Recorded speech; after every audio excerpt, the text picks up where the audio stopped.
Thank you everybody again for joining us here at Finding Love. But I want to take a moment right now. I want to take a moment to say that I've been having quite a time with you, baby. And I had to reflect. I had to reflect on why I was having such a good time doing this podcast and spending this time with you. And it's because you're my best friend. Yeah. But not only are you my best friend, I got to marry my best friend. And that equation right there is the simple ingredient to having long-lasting love. Mic drop. Oh, there you go. But it begs the question, and there is a question. How do you know when you found the one? So when we get back, baby, let's dive into it. Yeah.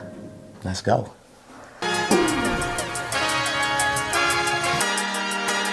Let's get it. Let's get it.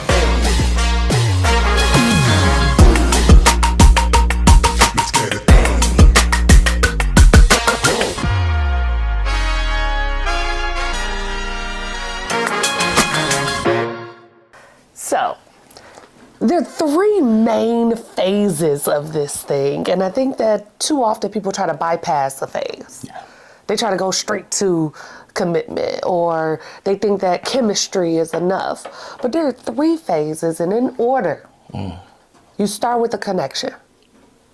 And that, you know, we're going to dive into it, but some people just think that if you're cute, that's the connection. There's more to it than that. Absolutely. Next is the chemistry. It's that spark, it's the flame between the two of you. Okay. And then is the commitment. When you skip any of these phases, is when you get into this confusion of, should I be continuing this relationship with this person? Should I call it quits? Is this person worth it?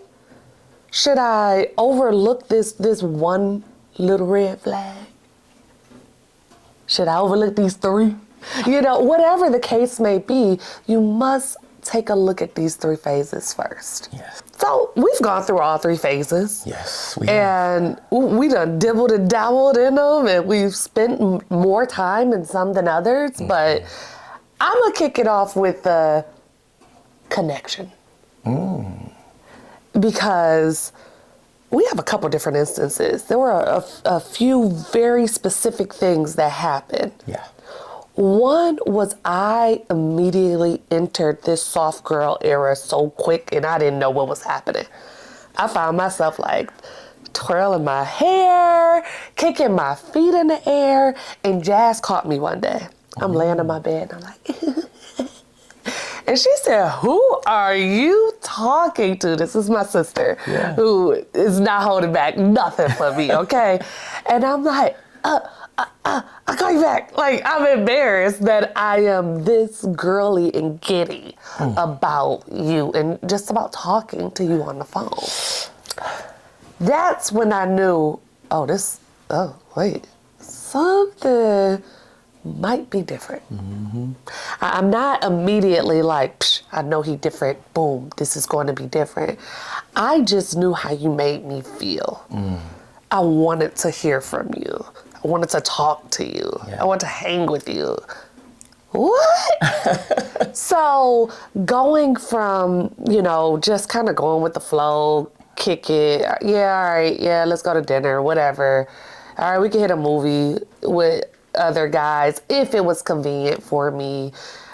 Now I'm shifting to being a little bit more intentional about our time with each other. Like, let's make sure we see each other tomorrow. So what about you in that beginning stages? Like, what was like that first initial piece of connection? And I got some more, but that was one that I was like, oh, wait a minute. Well, I think it's also important for me to take it a step back on how me and you even started. Okay? Okay. Which was very different for me. Okay. Right? Yeah. And at this time, I'm venturing into, starting an event, right? Something I cared deeply about and needed to be the hottest event in the city. Yeah. And me just knowing you in passing, knowing what you're about, knowing you were dope, knowing you had style, of course I was attracted to you.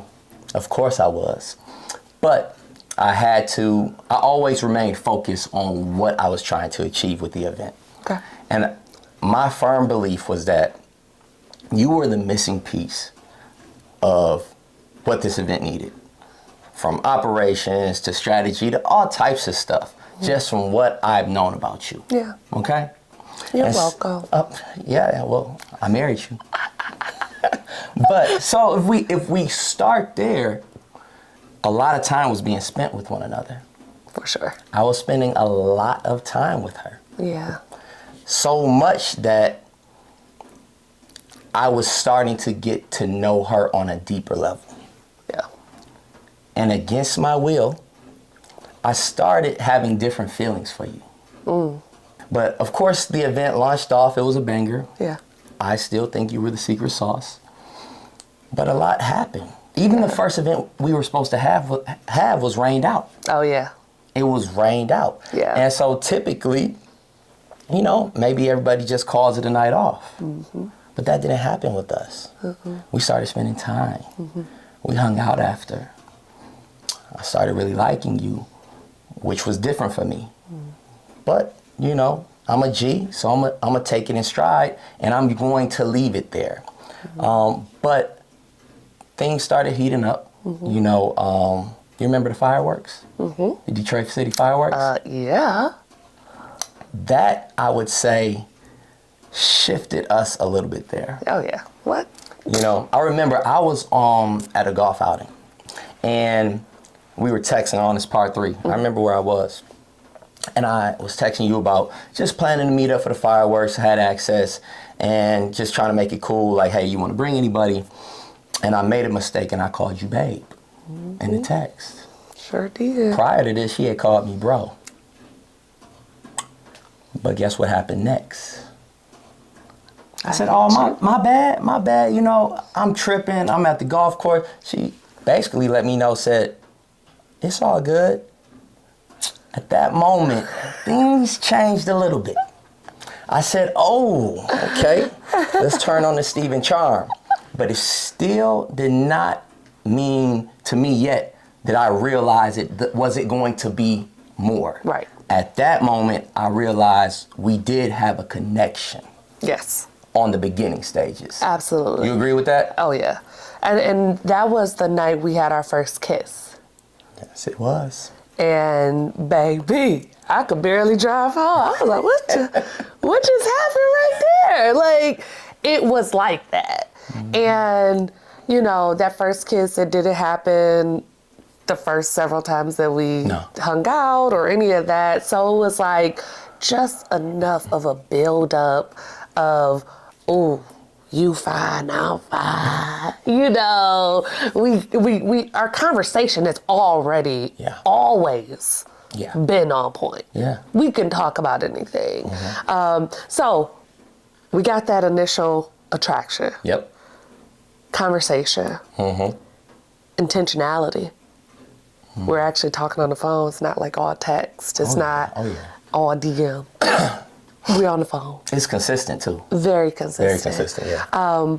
And we want to see where this goes. And I think it's mutual. Yeah, yeah. All of that plays a part into the connection. So you can't just be like, you cute, I'm making my girlfriend. No. You the man, I would be your girl. Right. Wait, what? Hold up. Back it on up. Like, it has to be some layers to that connection. And I think that in the midst of us having that connection, it changed my whole perspective about everything I was doing. Because at this point in my life, I was feeling like, maybe you the problem. And maybe I'm the problem for one of two reasons. Either I got some issues that I need to take up with the Lord, and I'm just not ready to be with someone that could be my husband, and or I'm choosing all the wrong people. Wow. Either way, it's you. And to come to that realization was like a gut punch. I'm like, dang, I am, staying in a relationship or something, or a situation, whatever you want to call it, and I'm unfulfilled. Wow. I'm talking to people I'm not even attracted to, so what is that about? Respect wasn't even one of the core values of a relationship prior to you. I didn't, what? I don't, what? I say what I want when I want to say it, and I do what I want to do when I want to do it, period. Yes. And you get in where you fit in. And to have that and to know that that's not who I am as a person, not who I want to be, it made me start to look at everything. And so I'm in this period of time where I'm like, I ain't dating, I gotta be okay with myself. I gotta be okay just coming home and chilling by myself. Yeah. Because I do believe that in order to really bring value to someone else, you gotta be okay with you. If you don't want to sit at home with yourself, why does he want to sit at home alone with you? There you go. So That's good. that was something I was in this very deep, soul searching phase and really trying to cut off the BS and not even doing the whole let's go to lunch type stuff with people. No, actually I got work. I'm busy. I have stuff to do. And with you, Come on. I said, wait a minute, Lord. I said I want to sit still for a minute. I said I stayed in a relationship, and you said to work with this fine man, you ain't tell me you was going to have him sliding on me. So I mean, I'm deep in prayer. I'm serving intensely at church at this point, because I'm trying to fill my time with other stuff. And boop. So this initial connection that we're talking about, at this point, you're starting to feel more. It feels like it's developing into more. It feels like I'm making decisions about things like staying to myself for you. Wow. So I'm I didn't know shifting. I am shifting completely into a whole new territory that was the opposite of what I thought I was going to do. Wow. So connection is very much so, much more than the surface. So you said that you were shifting into a space, or a place at least, that you were unfamiliar with, and something that you weren't used to. Oh yeah. Well, so was I. Yeah. So let's be very clear. If I'm being transparent with my wife and with all of you, Yeah. I had expectations for that summer. Had the best rooftop event of the summer. I probably had a good brunch on Sunday. Oh yeah. And I had developed a relationship at one of the hotels downtown where I kind of had like countless overnights. Yeah. So I was gonna stay downtown every Friday. One thing that changed was that the hot girl summer that was supposed to be hot Stephen summer, like night 1 or night 2, my hotel room became our hotel room. And that was extremely different for me, okay? The second thing is, I always operated with rules of engagement with dating, Yeah. right? Even when me and you started, Yeah. in my mind, whether it was a bad practice or whatever, I always had my rules, right? And I said, okay, these are the rules that I'm gonna operate by, right? Always. And you were a disruptor of those rules. That's Each what rule I am. started bending, everything started changing, and then the final piece of where I kind of knew that this was different for me Yeah. was that it may seem simple to some, but for me, I was very, very comfortable with sitting in my condo by myself on the couch, watching TV. that changed with you. I felt comfortable and actually preferred that you sit by me. And maybe it sounds simple, but that change of inviting you into my space, Yeah. my time, Yeah. my home, that right there was very different for me. And what was next to come was what we had to see. Yeah. That's no. I infiltrated the system. Okay. And I did it. It's so crazy when we talk about this because I was not calculated. No. I was not like, No. I know what I got to do to get this man. I just was like, what you doing? Yeah. You about to hit the gym? Pull up. Oh, man, I'm rolling too. Ooh. You say you about to do a superset abs that I've never done before? Give it to me. So I think but you said it, and I might have sparked it with the sitting on the couch, but I think that segues into our phase 2. It does. You're right. So You're very right. phase 1 is connection. Yes. We gave examples of our connection, right? Oh, yeah. So now you're talking about Chemistry. the second C. Yes. Chemistry.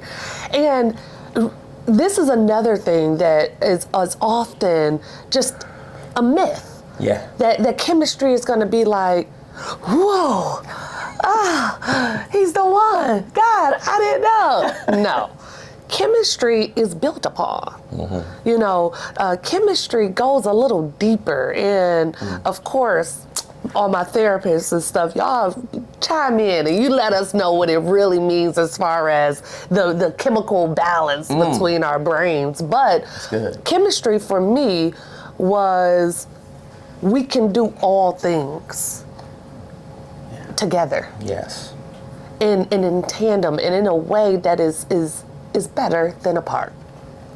Yeah. So the simple things, you know, like working out. I mean, you had me running like 3.5 miles. You said you wanted to come. I thought we was just gonna like talk a little bit and like do like a nice little jog. We doing in our prime prior to kids. We doing like 9-minute miles, running for 4 miles. Like, I'm sweating. There's no cuteness. I can't breathe. Yes. But we're in the best shape of our lives. Oh, man. And we got to do that and we got to hang out afterwards and it was together. That was something that was actually really important to me. I really am big about lifestyle. You know, what you eat, what you drink, what you do with your body, taking care of yourself. So if we could put taking care of ourselves with having fun with each other, it was like chef's kiss. Babe, yes.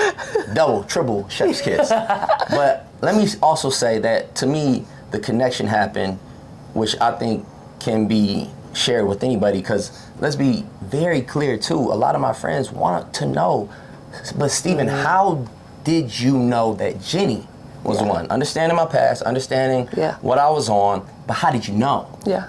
That connection was because you made it so easy. You applied no pressure. A lot of the time I think after a couple dates, there's an expectation level and you never asserted that. Okay? Yeah. Now when we venture into the chemistry, I think that's when I look back on it where the real quality time and friendship happened. Now at the time, I did not know if that was what was happening. Right. Because she infiltrated everything I did by myself. But I didn't mind, because I didn't mind her sitting next to me, right? The first thing she infiltrated was my sacred college football Saturdays. Oh, yeah. By myself. This is what I do. Me, you know, sometimes my baby boy would sit with me. That was mine. Yeah. She came there first. That's the first thing she came for. The second thing. So fun. The second thing was the gym. Yeah. But no pressure. Yeah. Well, you going to gym? I could go with you if you want. All right, cool. She kept up. She did the workouts with me. Yeah. The third thing, which I'm gonna let her speak to this, was coming to the driving range with me. This summer, I was dedicated to working on my game. Yeah. My driving, my iron game, my putting. Babe, what happened with my golf game that summer? Well, I think that you enhanced it by teaching me. That's a nice version. That's the nice version. The entire summer, every time we went to the range, the golf course, I worked on her swing. I worked on her game. Now, granted, by the end of the summer, kudos to me, kudos to her athleticism, she could probably beat most of y'all guys out there.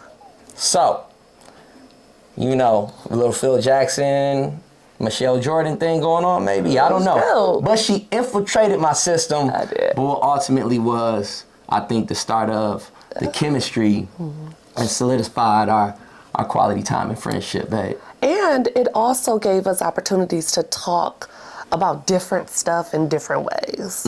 So you don't know, but you teaching me how to golf, your patience with me, the way you coached me up. I didn't just see that as golf. I saw that as how you could be in life. Wow. You know, so now I'm getting to see you as a leader, as a teacher, as somebody I could defer to, somebody who knows more than me about something. And it's like, well, wait. No, I'm in charge. I've always been in charge, and I'm in charge. Wow. But I don't want to be or have to be. And I like that. Okay. I like that. I was never that girl that was like, I don't know what I want to eat. I don't know. Yeah. I was like, Ruth Chris, Pepper, Tomahawk. Like, I knew what I wanted. And I think that because, it wasn't because I don't want to be that girl that's like, I don't know what I want, because I think it's kind of fun. But it was because I didn't trust that you were going, not you, Right. that the guy was going to be able to get me what I wanted. Yeah. Like if I say I don't know what I want, then you'd be like, oh, well, let's just grab something. And I say, okay.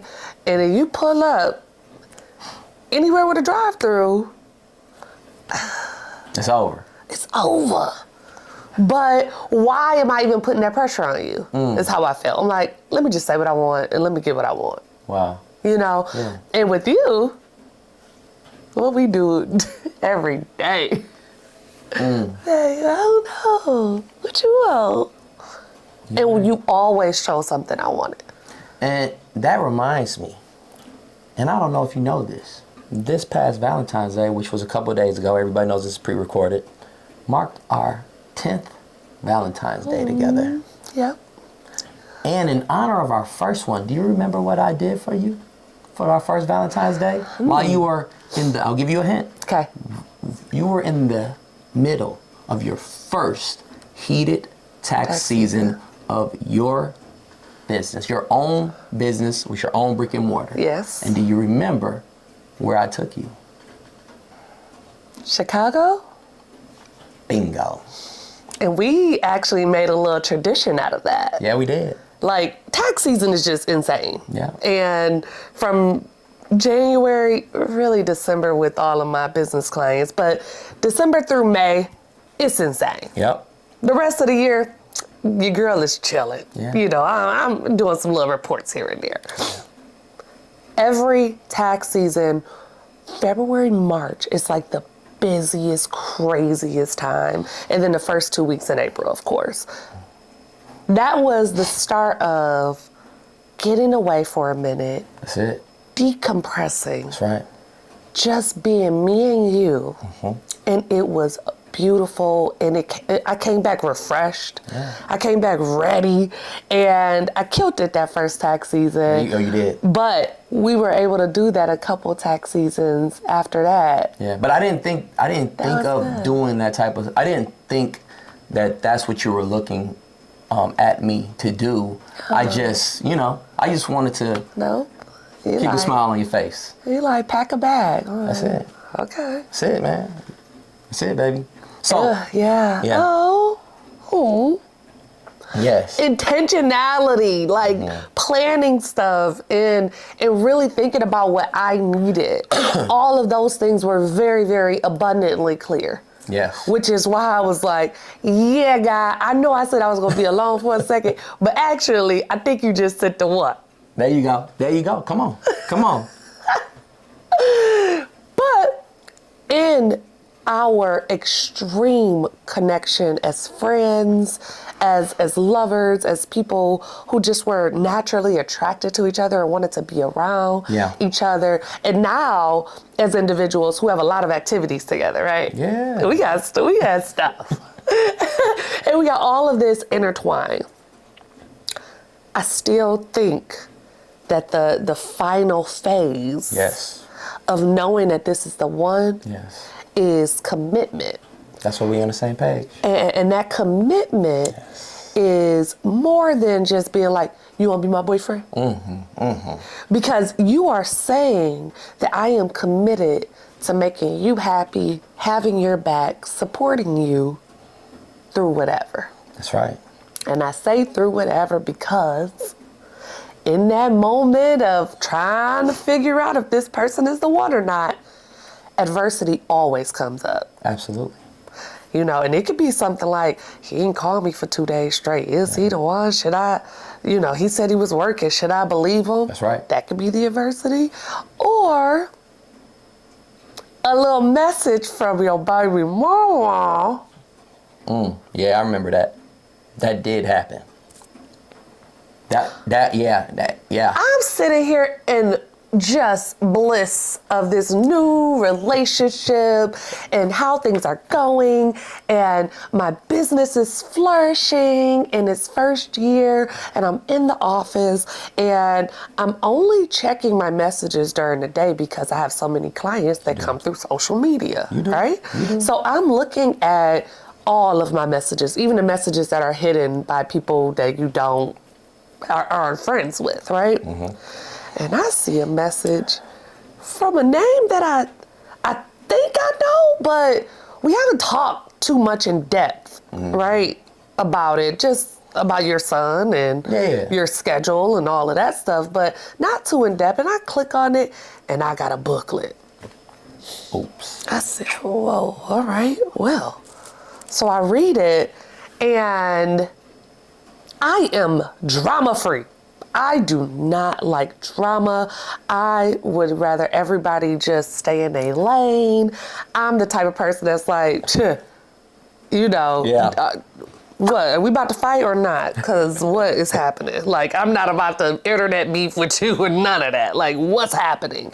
And I read it, and it was kind of like my world kind of stopped for a minute because I was in such a deep liking of you at this point already. I already am confiding in you and telling you things that I, you know, have never said before.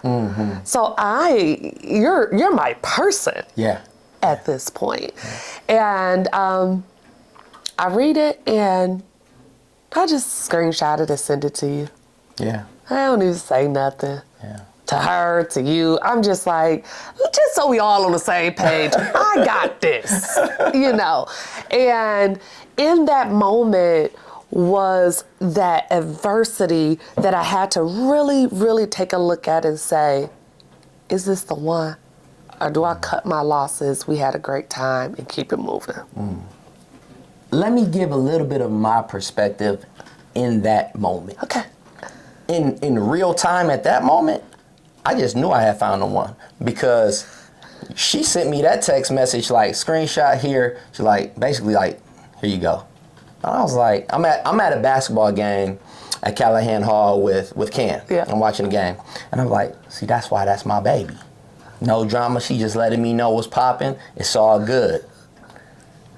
I did not know what she was contemplating at the time.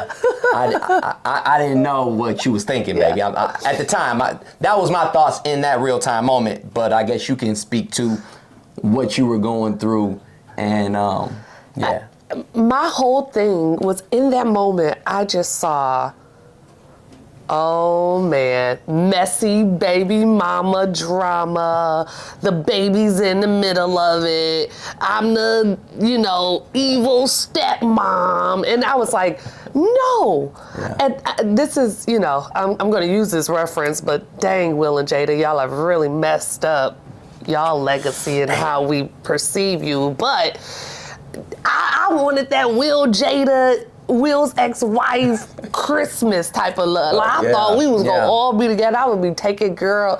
She would be coming with me. We go shopping. We go Christmas shopping together for a camp. That's what I thought in my imaginary world. Yeah, that that's what you thought. Yeah. So when I got this message, I said, oh. Everything's changed. I know that my imaginary vision for how we were going to all coexist is not going to happen. And that realization was hard. It was heavy. And even more so just for Cam. Yeah. Because I was like, I can't imagine if my mom was talking bad about my dad or somebody he was seeing, I wouldn't deal with neither one of them. Right. It's over. My mama said no. Yeah. And so I was like, oh my goodness. Yeah. I was scared. I was scared. But I talked to you. Yeah. And I'm trying to dump him. No. But he being real good to me. I know at that moment, she ain't dumping me. No, not letting her. Need this one. Need her. And I'm like, okay, well, I've never not dumped someone I came to dump. I don't know what's happening right now. She loyal. But it was also when I knew that I had to make a big decision. And that decision was to commit to you and trust you. Trust the person that I had been with every single day since we had started talking, for several months at this point. I had to trust you. Yeah. And relinquishing that control of my heart, of my better judgment, was you better be the one. You better, because that's how people be in the bushes. Oh, damn. Pulling up, because you done made me believe you was the one and now you done tricked me. We ain't had to do that, baby. We didn't have to do that, but I can see how people go crazy after they think they found the one, have gone through the connection, they have the chemistry, and then commit, and do I see him in the back of that picture on Instagram? Going back. Oh, damn. This is what is clear to me about adversity. Yeah. Right? Adversity will either break you or it will make you stronger. Yes. And when we look back on that now, we know that made us stronger. Absolutely. And if I had to pull a moment of adversity out for me that I just said, okay, this was a moment that almost broke us, but made us stronger, I'm gonna reflect on the time, when we were early on dating, of course. And like I said, I was operating by rules. I had rules. And one of my rules was always that if a girl trips on me or is upset or splats, I just exit, right? I don't say anything, I just leave, okay? And one thing I told you about at that time, this beautiful young lady, she applied no pressure. She made everything so easy, except for this one particular time where she tripped on me. Now, I can't really say exactly what she tripped on me about. Maybe she knows it's not important anymore. But what was important was that I made the decision from that moment and that text message that she also sent that evening that I'm not even responding to her. This is just like everything else. I'm rolling. And guess what? The next morning is college football Saturday. So I'm good anyway. So that college football Saturday, I'm rolling down the street, going to pick up the essentials for college football. And it's just me. It's nobody else. And I get a text from you. And I'm like, man, what's she talking about? I look at the text, and basically what she told me, it was just such a G move. She was a G. It was basically saying something along the lines of, look, me and you don't operate in that space. We don't do that. I shouldn't have done that. I was getting in my feelings. And she was such a G because how she ended it was like, hey, I understand if you don't want to talk to me, but I just wanted to leave that there. Man, what? I told you. I remember where I was. Next question to her was, while I was getting my food for college football Saturday, what you want to eat? Because in that moment, everything changed. I said, yep, this different. Yeah. Straight G move. She put a G move on me. I said, this is over. Once again, a disruptor of my rules. And that's when all the rules went out the window. And that was a moment where 9 times out of 10, it's over. But that right there changed everything. The funny perspective from my end is that Give your real-time perspective like I gave my real-time perspective. he done made me, he done pissed me off, okay? You better, And so, I'm so upset, I gotta lay down.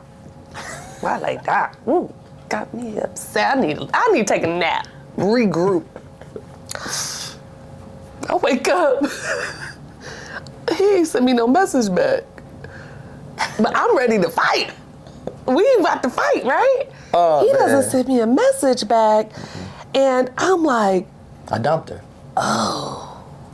But I didn't feel dumped. I just felt like, maybe I should check my tone. Maybe let me read my message. Oh. You ever read your own messages? You probably could have left that part out. You went too hard right there. This is where you lost them. I did all of that. And I was like, okay, all right. Okay, let me just say I'm out of character and tell him where it came from. Yeah. Because it comes from something, right? Ladies, we know that you hurt my feelings and I'm trying to hurt yours back. Or whatever the case may be. But I am very open and honest about my feelings and communicating how I feel. I had to learn how to communicate how I feel, and I'm still working on that. But I'd rather you know. Yeah. And so that was one of those moments, again, not calculated, but would work perfectly for us. Man. And through both of those situations, we actually developed a much better strategy for communicating. We got closer. We moved in very shortly after that time period. Yeah. And it was no confusion at all about what he wanted to be to me and who you were to me. You were, my Dr. Phil, my Ilana Van Zandt. He was all of that to me. I was, my entire life, I had always had to be the strong one. I never really had people that I could lean on and say, oh, I had a bad day. Oh, everything's tough or something's weighing on me. And I was able to talk to you without dumping on you, but I felt protected and heard, in those moments. And that was the solidification of everything was perfect. But what I see every time you say something, and I enjoy these moments with you, is it's almost like an equal feeling. So you say you felt protected, right? Yeah. You felt led. Yeah. You felt soft. Yeah.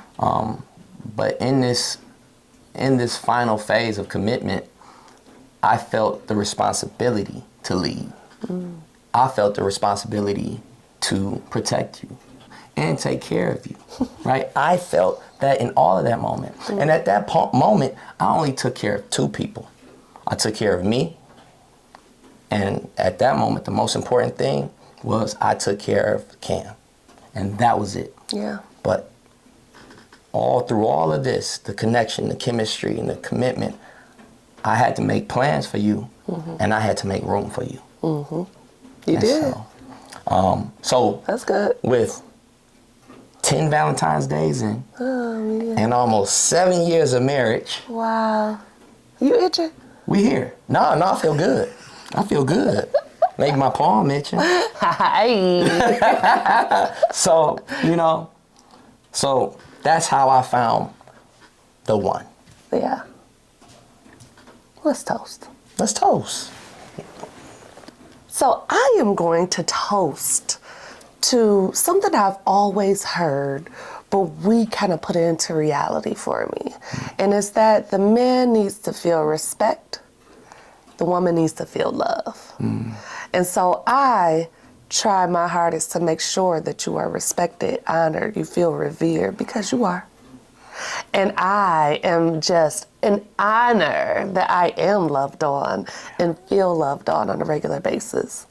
But to you guys out there, if you are not respecting that man, if he is not loving you, maybe somewhere along the way you have skipped one of those 3 phases. And maybe they ain't the one. So, But yeah. till you finding the one. And cheers to the 3 C's. Connection, chemistry, and commitment.